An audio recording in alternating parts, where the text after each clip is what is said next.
Hey guys, this is Dr. Herb. In case you haven't subscribed, please do subscribe for updates. Today we're going to look at the abnormal staging of the Hodgkins and the non-Hodgkins lymphoma.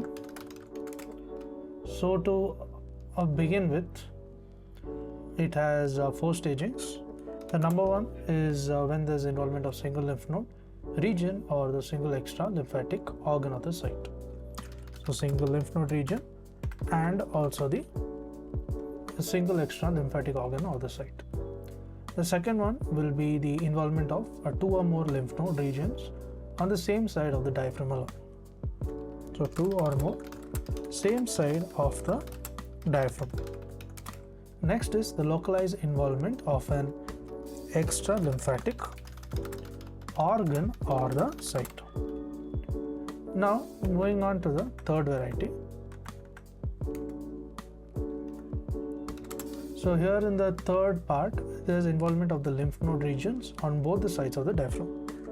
Involvement on both sides of the diaphragm and with or without the localized involvement of an extra lymphatic organ or site. The fourth variety is when there is a diffuse involvement. So there is a diffuse involvement of 1 or more extra lymphatic organs. So there is involvement of extra lymphatic organs or sites, and there is with or without the lymph node involvement. So there is with or without the lymphatic involvement. To learn and grow daily like this, please do subscribe.